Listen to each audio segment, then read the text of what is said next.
Bueno, muy buenos días a todos, bienvenidos a la Universidad de Salud. Mi nombre es Mónica Carlello, coordino el Departamento de Capacitación Permanente. Esto forma parte de las actividades de extensión universitaria de nuestra casa. Y bueno, estamos muy contentos de que nos acompañen en estos temas que nosotros consideramos que son tan de punta y que generan tanto debate y tanto problema en la actualidad. La idea de esta jornada era tomar el tema de la seguridad, que es muy amplio y tiene muchas aristas, con un recorte que apunta al tema del recurso físico y la posibilidad de ver qué acciones de mejoras o qué condicionantes se pueden mejorar para garantizar la seguridad de los profesionales y de la gente que está en los ambientes de salud. Debido a que en este último tiempo, por distintas circunstancias, ya sea porque se cae un ascensor, porque hay un incendio, porque hay hechos de violencia, el tema de seguridad está en el tapete, pero desde el reclamo, y nosotros nos parecía interesante tomarlo desde el tema de, bueno, qué mejoras podemos realizar. Bueno, buenos días a todas, a todos. Es, en principio, un gran placer compartir esta jornada con todos ustedes.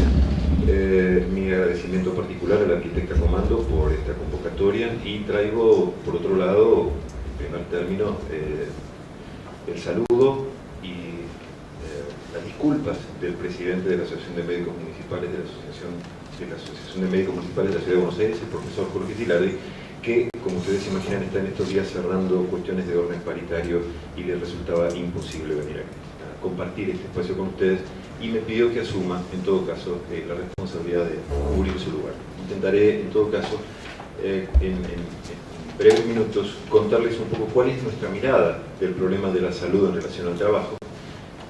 Vamos a hacer, o voy a intentar mostrar cómo identificamos nosotros el problema de la salud de los trabajadores del sector salud en términos generales, y en particular, si ustedes me lo permiten y el tiempo nos da, vamos a contarle alguna experiencia que llevamos adelante en el Hospital Piñero, que es el hospital en el cual yo trabajo cada mañana.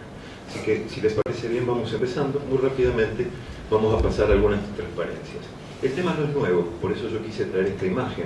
Esta imagen corresponde al primer texto conocido acerca de la salud de los trabajadores. Su autor es el señor que aparece en ese grabado, es Bernardino Ramazzini, un médico que describe por primera vez de qué manera el trabajo es capaz de afectar la salud de las personas. Es el primer texto conocido, sistematizado, en el cual no solamente existe un diagnóstico acerca de cuáles son los agentes y factores de riesgo que intervienen sobre la salud de los trabajadores, sino que se establecen algunos criterios de orden preventivo. Bernardino Ramazzini, en su disertación acerca de las enfermedades de los artesanos, decía en su prólogo, por favor la siguiente, una frase que para nosotros es central cada vez que intentamos aproximarnos al fenómeno. Bernardino Ramazzini escribe en su prólogo: deberé confesar que ocasionan no poco daño a los obreros ciertos oficios que desempeñan, donde esperaban obtener recursos para el propio mantenimiento y sostén familiar, hallan a menudo gravísimas enfermedades y maldicen el arte al que se habían dedicado, en tanto se van alejando del mundo de los vivos. Esto dicho en el año 1703. Hoy sabemos con mucha claridad que no es el trabajo el que enferma y mata a las personas, sino las condiciones en las que se realiza el trabajo.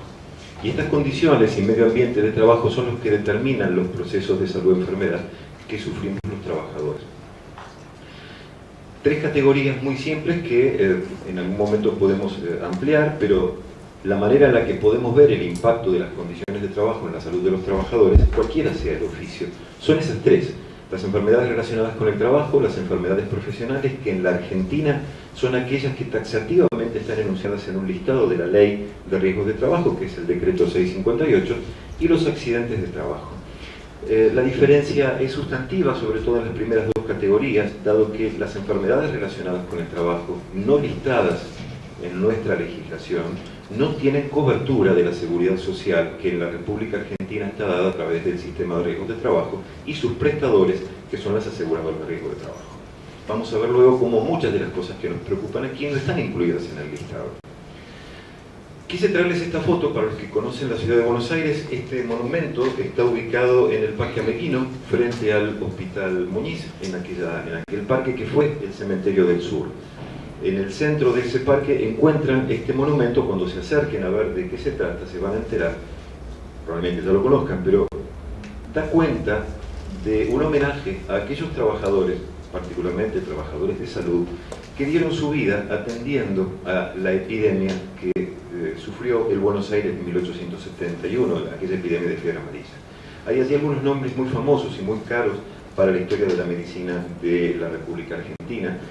Esto un poco volviendo a afirmar lo que Ramazzini nos decía en el 1700, en el mismo lugar donde se hacía aquel trabajo, a veces para ganar la vida y muchas otras veces, como era este caso, para ayudar a la población, los trabajadores encontraron la enfermedad o la muerte. Adelante, por favor. No obstante eso, Fontana Rosa nos ayudó muchísimo a entender cómo se suelen visualizar los problemas de la salud en relación al trabajo. Fontana Rosa dibujó con mucha elocuencia a un trabajador allí, lo ven seguramente debajo de esa tremenda mole, ¿no es cierto?, de acero, y los expertos en seguridad discutiendo acerca de sus condiciones. No me venga con las condiciones de seguridad, García, le dice uno al otro. Seguro que este operario no tenía el casco colocado. Como si el casco pudiera resolver la cuestión. Nuevamente, culpabilizando a la víctima. Este fenómeno tan frecuente que generalmente tiene raigambre teórica en la famosa teoría del acto inseguro, emitida por Heinrich allí en la década del 30, en la que entendía que los accidentes de trabajo eran en verdad fenómenos inherentes a las personalidades y a las conductas de las personas. Esas teorías de Heinrich de la década del 30, insisto, han caído luego de muchos análisis y mucha evolución científica, francamente en descrédito por la falta de constatación de carácter empírico de esas teorías. En verdad, no existe una predisposición del trabajador a la lesión y al accidente de trabajo. Lo que existen son causas que favorecen los accidentes y las enfermedades. El fenómeno, el abordaje de los accidentes de trabajo es multicausal y de ninguna manera puede culpabilizarse a la víctima creyendo que existe una personalidad accidentógena o una susceptibilidad individual que provoca el accidente de trabajo. El trabajador, en relación con su empleo, otorga su fuerza de trabajo a cambio de un salario. Quien coloca las condiciones de trabajo no es el trabajador, es el empleador. Y quien es responsable por la salud del trabajador en nuestra legislación desde la vigencia del Código Penal, perdón doctora que me meta en un campo que no me pertenece, desde 1871, la responsabilidad de la salud de quien trabaja es de quien lo emplea. La Argentina ha sido uno de los primeros países del mundo en legislar en la materia. En 1914 ya teníamos una ley, la 9688, que daba clara cuenta de esta responsabilidad por parte del empleado. Dicho esto, también quiero muy rápidamente pasar el concepto de trabajo decente de la Organización Internacional del Trabajo. Cuando la OIT habla de trabajo decente se refiere al trabajo productivo y seguro, con respeto a derechos laborales, con ingresos adecuados, con protección social, con diálogo social, libertad sindical, negociación colectiva y participación. Decían los italianos del modelo obrero sindical de la década del 70, la salud de los trabajadores la defienden los trabajadores. Es muy difícil pensar la salud de los trabajadores sin la participación de los propios trabajadores.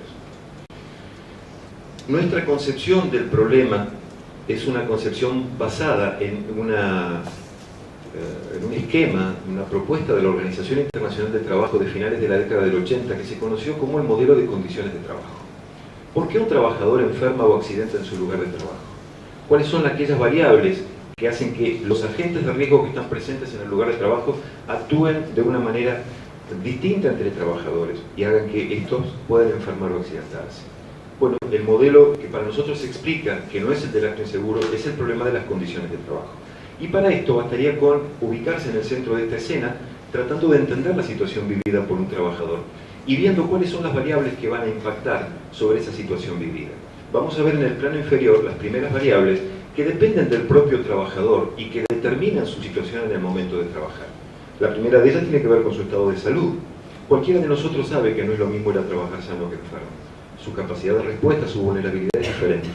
Los datos antropológicos, tales como edad, sexo, hacer una guardia de 24 horas en un hospital cuando uno tiene 20 años es una cosa, cuando uno tiene 40 es otra, cuando tiene 60 no se los cuento. Es absolutamente otra.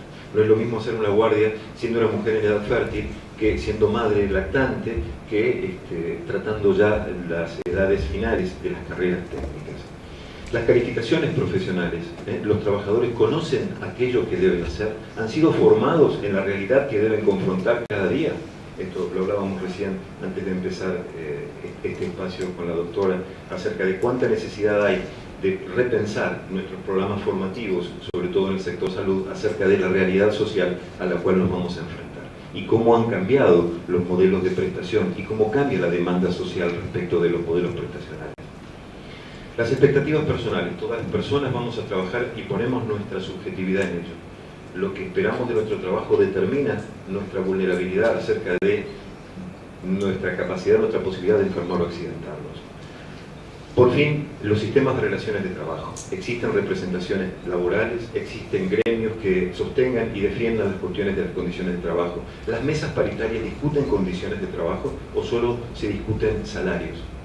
¿Son las condiciones de trabajo uno de los factores que son objeto de lucha permanente y de negociación permanente o simplemente quedan subsumidas al fenómeno salarial? Con todos estos fenómenos ahora nos vamos a encontrar que son inherentes al lugar de trabajo y allí lo primero que nos aparece son los factores de higiene y seguridad, los más duros en todo caso, las características constructivas, los riesgos que en un minuto voy a repasar con ustedes. Los diseños del lugar de trabajo. Existen lugares de trabajo que tienen un diseño que torna al trabajador muy vulnerable respecto de la posibilidad de enfermar o accidentar. Bueno, ni hablar de la organización y el contenido de la tarea, esto ameritaría un seminario, los imperativos de productividad, la duración del trabajo, como decía recién, la jornada determina también la exposición a los agentes de riesgo y la fatiga también determina conductas en los trabajadores. Así sí, la fatiga determina conductas. Y por cierto, la cuestión de las remuneraciones, que a veces determina que las personas requieran de un pluriempleo, o muchas veces la manera en la que ese salario se constituye está muy ligada a los ritmos productivos, lo que hace también que la calidad de las prestaciones se vea modificada por esa presión de tiempo en función de los salarios. Este esquema no me pertenece, insisto, es un esquema de la Organización Internacional del Trabajo, está publicado en un texto que se llama Introducción a las Condiciones y Medio Ambiente de Trabajo, de finales del 87, de manera que ese es nuestro esquema en el cual abordamos el problema.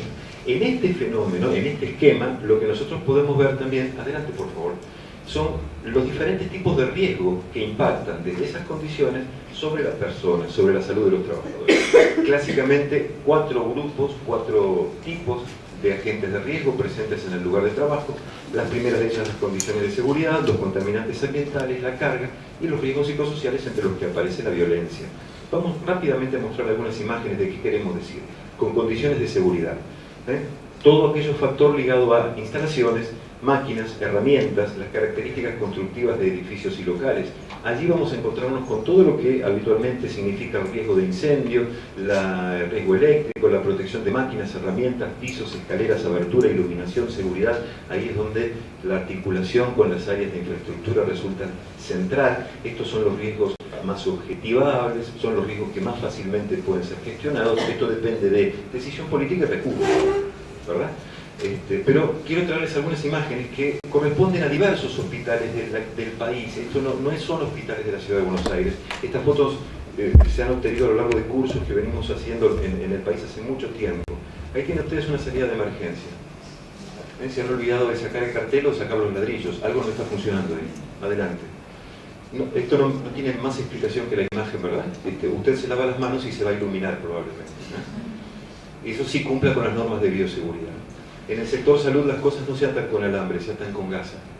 Esto tienen ustedes ahí un sistema de conexión eléctrica. Esto es una lente de hendidura, digo para los que no son médicos, es donde los pone el oftalmólogo cuando ustedes tienen que medir la agudeza visual o lo que pasa en sus ojos. O sea, están muy cerquitas de ese contacto. Ustedes y el médico que está todo el tiempo en contacto con eso.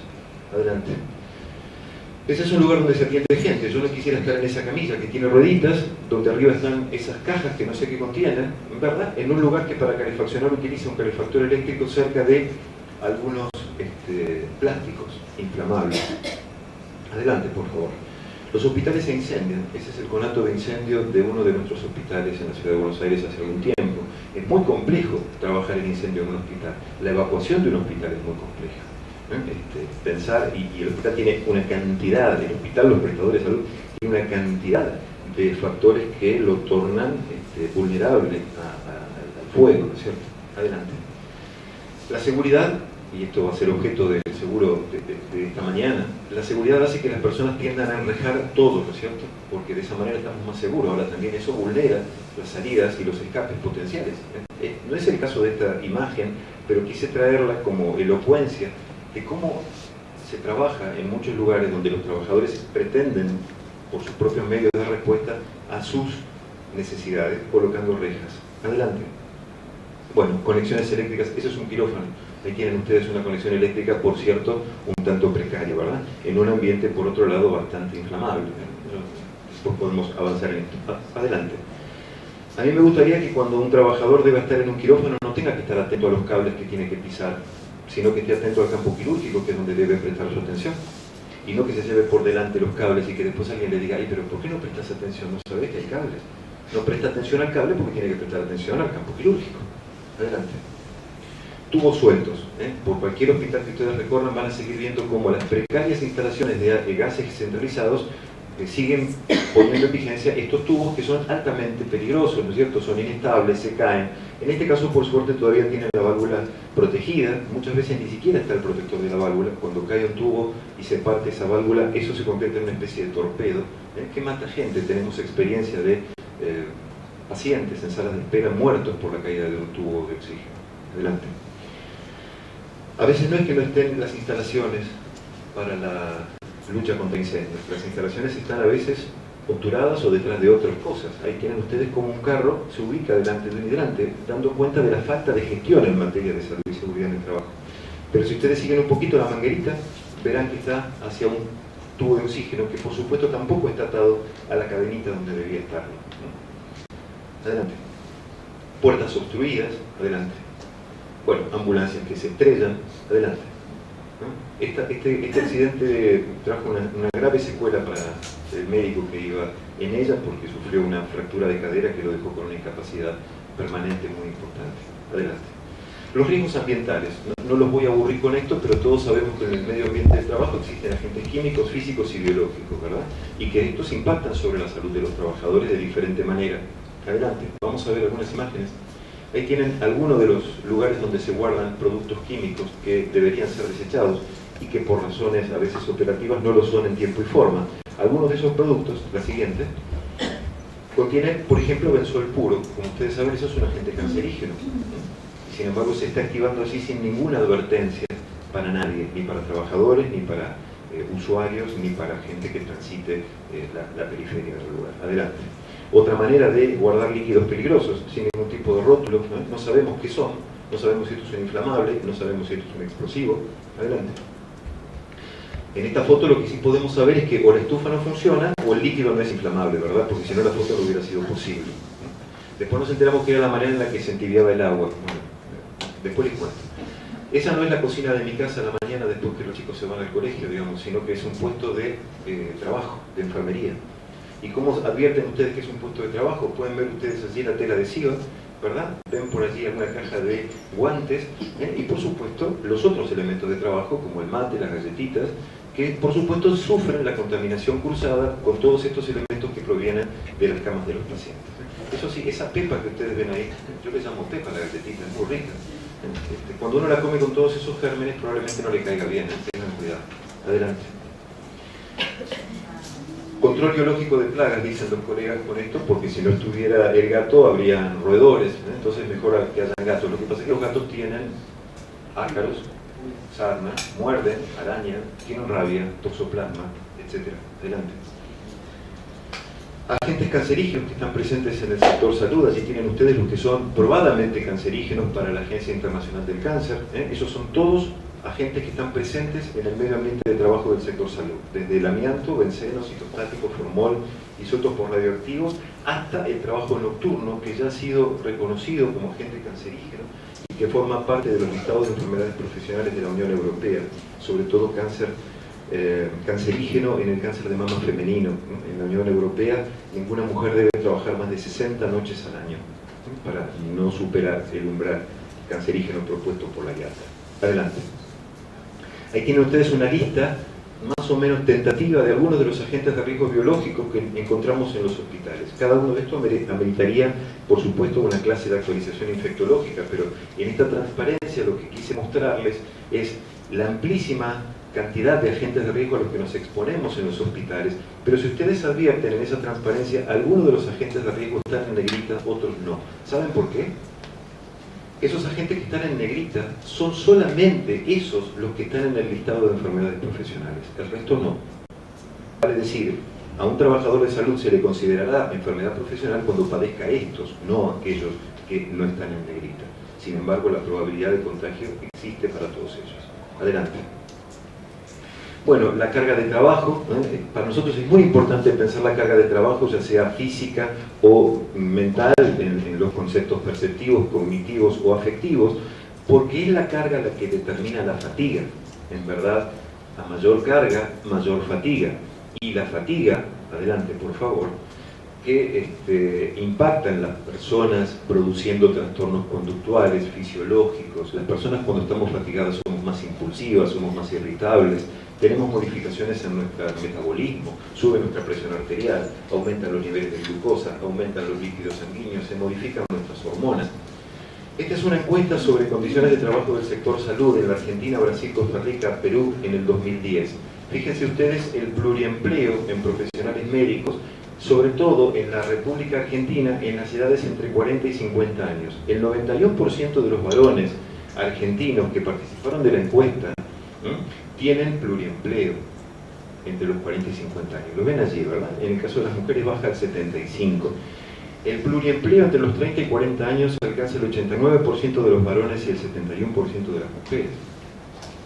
Es decir, cuando decimos pluriempleo significan personas que tienen una carga horaria semanal muy alta. Adelante, por favor. Porque la misma encuesta nos está mostrando qué porcentaje de estos trabajadores perciben su carga de trabajo alta y con complejidad de las tareas. En el caso de la Argentina, el 60% de los médicos que participaron de este trabajo y el 58% de las enfermeras perciben su carga de trabajo como alta. ¿Por qué nos importa esto? Porque cuando usted percibe elevada carga de trabajo, usted debe adaptarse de dos maneras. La primera es fisiológica para soportar esa carga y la segunda es conductual. ¿Qué hace usted con ese trabajo cuando tiene una sobrecarga? ¿Cómo atiende usted a las personas que debe atender si usted está sobrecargado? ¿Tendrá la misma disposición para escuchar?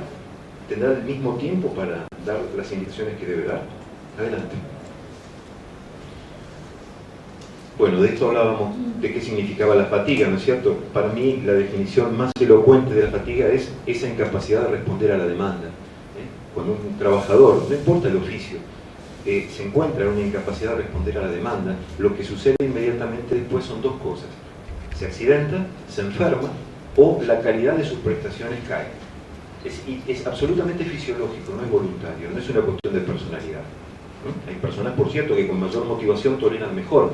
Hay personas entrenadas que corren 42 kilómetros. No sé cuántos en esta sala corremos 42 kilómetros, pero hay gente que corre 42 kilómetros. No todo el mundo corre 42 kilómetros. Y 42 no son 50, son 42. Adelante. Los síntomas de fatiga, pasemos porque si no se va a hacer muy largo. Pero simplemente algunas fotos.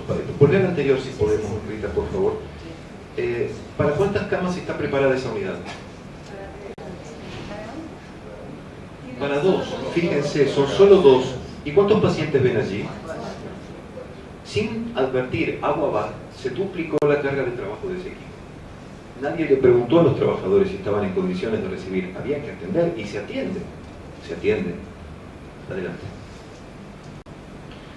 No le vamos a preguntar a estas niñas en esta sala de mesón de turnos, digamos, cuál es su carga de trabajo para buscar esas historias clínicas, ¿verdad? Esas son historias clínicas, cada una de esas tarjetitas es una historia clínica. Lo que van a ver ahora, por favor la que sigue, bueno, díganme cómo termina esa espalda después de una jornada de trabajo donde esa mesa tiene una altura bastante desajustada a la cintura de ese trabajador. Adelante. O cómo van a terminar estas dos médicas, fíjense cuánto tiempo trabajan, dice de control de 8 a 20. En ese puesto de trabajo, vean la silla de la colega que está de blanco, vean el espacio físico en el que van a trabajar. ¿Cuántas veces la señora de blanco le va a pedir permiso a la de azul para ir al baño sin que la señora de azul se moleste? ¿Cómo van a escuchar a sus pacientes en ese espacio cuando del otro lado están teniendo el diálogo todo el tiempo cruzado? ¿Se generará violencia a partir de esto? Adelante. Los riesgos psicosociales. Estos son el grupo de riesgos que hoy toma mayor relevancia en el mundo de la salud en el trabajo. El mundo desarrollado está absolutamente preocupado por los riesgos psicosociales, toda vez que los que yo ya les conté pueden ser controlados más fácilmente. Estos riesgos están inherentes a la organización del trabajo. En la medida en que las nuevas formas de gestión de la fuerza de trabajo avanzan, en que la flexibilización y la precarización en el empleo aumentan, también aumentan los riesgos psicosociales. Allí tienen ustedes un elenco de los principales riesgos psicosociales, que se llaman así por el impacto que tienen en la esfera psíquica o en la esfera social del trabajador. Van a encontrar allí cuestiones que van desde el contenido del trabajo, la carga, el horario, el tipo de control que el trabajador tiene sobre la tarea, la cultura organizacional, las relaciones interpersonales y la violencia se incluyen aquí como uno de los principales riesgos de los trabajadores, en general, en particular de los trabajadores de salud. La ambigüedad del rol, la interfaz trabajo-hogar. El principal efecto sobre la salud de los trabajadores se manifiesta a través del estrés. El estrés relacionado al trabajo y vinculado a los riesgos psicosociales hoy es la principal epidemia a la que se enfrenta el mundo del trabajo. ¿Cómo vamos a hacer para controlar el estrés que se genera en el trabajo cuando los riesgos psicosociales no pueden ser controlados? Adelante. Bueno, ese es el mesón que vimos hace un ratito donde las chicas buscaban las fichas. Esa es la presión que tienen esas chicas del otro lado. Esa es la gente buscando turnos a las 8 de la mañana en un hospital cualquiera. Adelante. Ahí tienen otra vez la fila sobre esas ventanillas. Adelante. Ahí ven la fila sobre las ventanillas. Del otro lado las chicas tratando de dar respuesta. ¿Alguna experiencia de mi hospital? Ese es el Hospital Piñero. El Hospital Piñero se hace famoso porque cada tanto salimos en la tele a partir de los tiroteos en la Villa 1114. Nosotros estamos ahí, muy cerquita. Recibimos todas estas consultas, por lo tanto nuestros compañeros, este hospital recibe muchas veces agresiones de parte también de esta población. En este hospital se desarrolló y existe el primer departamento de salud y seguridad en el trabajo en la ciudad de Buenos Aires. Esto, a diferencia de los comités paritarios, se refiere a un dispositivo orgánico dentro de la estructura hospitalaria que tiene como propósito promover y proteger la salud de los trabajadores. Este departamento está integrado de manera multidisciplinar por especialistas en medicina del trabajo, por enfermeros, por psicólogos, por sociólogos. Y todo el tiempo nos faltan especialistas en higiene y seguridad y nos están faltando especialidades que deberían entender el problema de la salud en el trabajo. Necesitamos articular con las áreas de recursos físicos, necesitamos articular con las áreas del derecho y las áreas administrativas. Pero lo que les quiero mostrar ahora son algunas cifras de nuestro departamento. Adelante, por favor. ¿Cuántas consultas atendimos? Bueno, ahí tienen ustedes, durante el año 2013 llegamos a más de 1000 consultas espontáneas. De esas 1000 consultas, adelante, ustedes van a ver que ahí tenemos los casos de accidentes de trabajo que son notificados en términos de la Ley de Riesgos de Trabajo. Solamente 88 casos cada año admiten la categorización de accidente de trabajo según la ley. Y de esos casos, los que la RT efectivamente consideró accidentes fueron solo 56. Tenemos un gran problema para que las aseguradoras comprendan que los casos notificados y denunciados efectivamente constituyen un derecho de los trabajadores. En este cuadro lo único que quise mostrarles es el impacto que las situaciones de violencia tienen, al menos en nuestra casuística. Fíjense, en el año 2012, en el Hospital Piñero, la principal agente asociado al accidente de trabajo fue la violencia, en 46 casos. En el año 2013 bajamos a 36, no traje las de 14 porque no llegué a tiempo a actualizar la transparencia, pero se nos repite el número. Tenemos 36 casos de violencia en una dotación que el hospital tiene de cerca de 2.300 trabajadores. Adelante. ¿Cómo podemos nosotros identificar esas situaciones de violencia vividas por nuestros trabajadores? Repito, 46 casos en 2012, 36 casos en el 2013, de los que llegan a nuestro servicio y que son efectivamente notificados a nuestro servicio. Sabemos que hay un subregistro y una subnotificación importantísima. Fíjense que las agresiones de pacientes o familiares sobre los trabajadores fueron 22 casos en el 2012, 7 en el 2013. Las agresiones de compañeros de trabajo fueron 9 en un año, 11 en el otro. Cuando nosotros hablamos de agresión física, recién hablamos de el daño físico. Las agresiones se refieren más a la violencia de carácter psicológico, ¿verdad? Tuvimos 6 casos en el 2012, se repitieron en el 2013. Las agresiones de superiores, 4 casos en ambos años, Y ahí tenemos los asaltos, que son los famosos accidentes in itinere, las personas cuando ingresan o se retiran de su tarea, que son asaltadas. Esta es la estadística de mi hospital, el Hospital Piñero, donde además hemos decidido abordar el problema de la violencia, no solamente solicitando el refuerzo de la seguridad, que es importante que exista un control de acceso, que se dé las pautas de permanencia en las salas, de acceso a determinados lugares. Si bien es cierto que estamos frente a espacios públicos, existe una restricción seguramente para el ingreso a diferentes lugares de nuestro lugar, y eso debe ser controlado.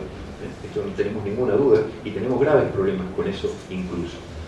Pero muchos de los casos que ustedes ven allí no están asociados a la agresión física que nos produce la comunidad hacia los trabajadores, sino que son casos que se producen entre los propios trabajadores de salud. Entonces el Hospital Piñero se ha dado como propuestas de abordaje, siguiendo a la OIT, algunas ideas y algunas líneas en las que se intentó poner a las personas en primer plano, el diálogo y la cooperación. Adelante, por favor, pasemos rápido esto para no perder mucho tiempo. Siempre insistimos en la necesidad de identificar, evaluar, registrar y notificar. ¿Por qué? Porque seguimos claramente la idea de que aquello que no tiene registro sigue invisibilizado. Muchas veces cuesta mucho explicarle a quienes deciden las políticas el padecimiento de los trabajadores cuando solo es una cuestión de percepciones. El registro es muy importante, pero además el registro es importante porque esto le garantiza el derecho al trabajador. El registro en términos de confidencialidad, en términos de intimidad. Esto no quiere decir la publicidad de los hechos de violencia, que muchas veces son íntimos, la mayoría de las veces lo son. Bueno, mejorar la organización del trabajo, el respaldo de las autoridades, esto de la privacidad y la confidencialidad y la participación de los trabajadores. Adelante. Nuestro hospital cuenta con una política, un servicio de salud y seguridad en el trabajo, un comité de violencia laboral integrado por los jefes de departamento del hospital y todas las representaciones gremiales, con lo cual estamos intentando garantizar la participación de los trabajadores. Pasemos rápidamente, ahí tienen ustedes la declaración de política del Hospital Piñero. Muchas veces cuando contamos esto se ríen. Así que el Piñero tiene una política de hospital libre de violencia.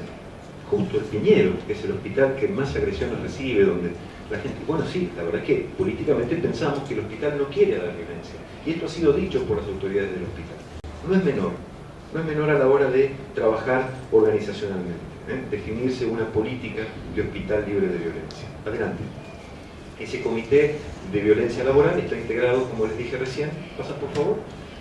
Avancemos rápidamente por resolución del CATA, ¿no es cierto? Integrado por un representante de cada departamento, más los trabajadores, se reúne 2 veces al mes, coordinado por el Departamento de Salud y Seguridad en el Trabajo, que es quien recibe los casos, atiende a las víctimas y luego lleva al comité el caso preservando la intimidad para resolver cuestiones de orden institucional, no personal, individual. Adelante. Adelante. Bueno, los propósitos siempre tienen que ver con la prevención, la gestión, la mitigación de las consecuencias, el cuidado de los trabajadores afectados, la información acerca de la problemática. Adelante, adelante. Avancemos, si no va a estar muy larga esta presentación. Avancemos un poco más. Avancemos porque esto ya se pone muy tedioso. Yo sé que ustedes ya conocen estas clasificaciones de violencia que están dadas por la Organización Internacional del Trabajo. ¿Quiénes son aquellos grupos que particularmente sufren riesgo de violencia laboral? Ahí aparecen los jóvenes, las mujeres, las personas en formación, los trabajadores de edad, las minorías étnicas, los contratos recientes, las víctimas de violencia sin contención. Es muy frecuente que aquellas personas que sufrieron hechos de violencia y no tuvieron contención vuelvan a sufrirlos. Es muy frecuente que eso suceda. Hay características particulares del trabajo, por supuesto que trabajando en zonas peligrosas, el trabajo nocturno, el trabajo en solitario, el trabajo a domicilio, el trabajo con público, trabajar con objetos de valor. Hoy objeto de valor puede ser algo que antes no parecía de valor, pero hoy es valor tener 2 aspirinas. Trabajar con personas en peligro. Muchos de nuestros hechos de violencia tuvieron que ver con personas en situación de carcelaria, que han venido al hospital a tener algún tipo de consulta y en esa situación se han dado situaciones de violencia. Adelante. Pero para nosotros también es importante analizar cada vez que vemos la violencia cuáles son las condiciones de trabajo que favorecen la aparición de la violencia. Y por supuesto que los riesgos físicos, como mostré, las características de las organizaciones, la comunicación insuficiente, el aislamiento, la falta de autonomía, las escasas oportunidades de desarrollo, los controles represivos, favorecen los hechos de violencia, sobre todo cuando hablamos de la violencia psicológica intraorganizacional. Adelante.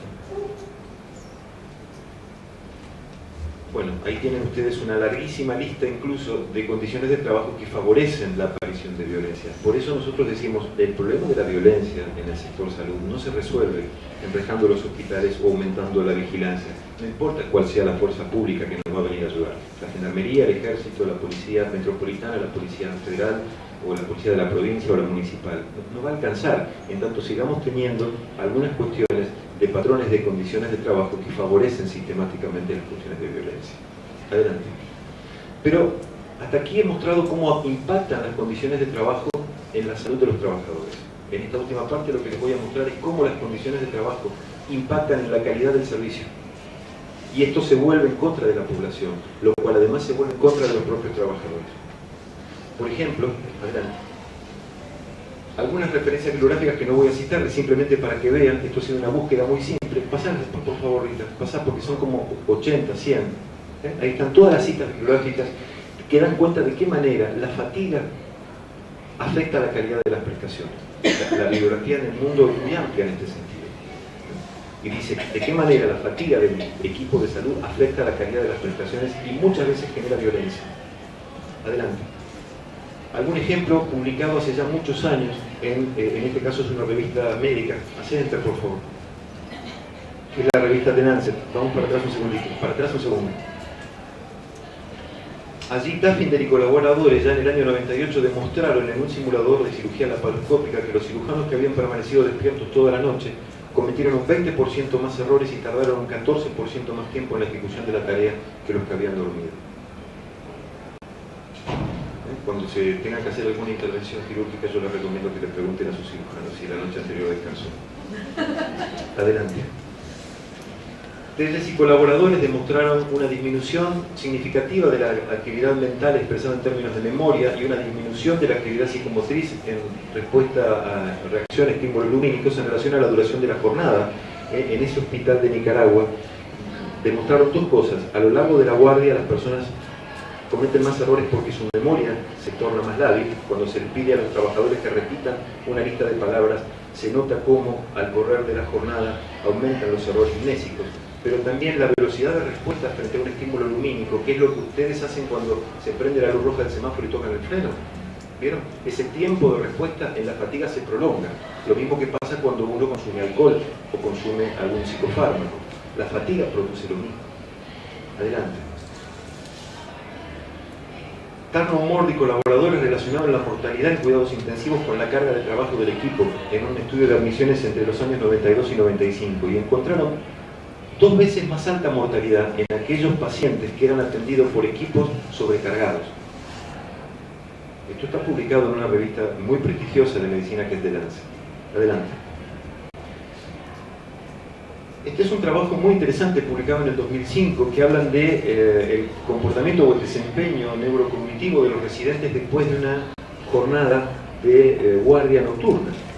Y lo que han demostrado es que el deterioro de las capacidades cognitivas de estos médicos llegaba a compararse con una ingesta de alcohol que representa una alcoholemia de 0.05, es decir, el mismo umbral con el cual no podemos manejar. Sin embargo, la deprivación de sueño y la fatiga producen en ellos un efecto similar. Adelante. Digo, para tratar de entender por qué a veces suceden hechos de violencia. Avancemos, es más de lo mismo. Estas publicaciones de octubre del año pasado, esta es una de las más prestigiosas revistas especializadas en medicina del trabajo. Yo quise traerle la tapa porque para mí fue conmocionante ver cómo por allí ustedes van a ver al final de la página 142 en adelante, se publica un trabajo que habla de los comportamientos contraproductivos y el desapego moral en relación al estrés crónico.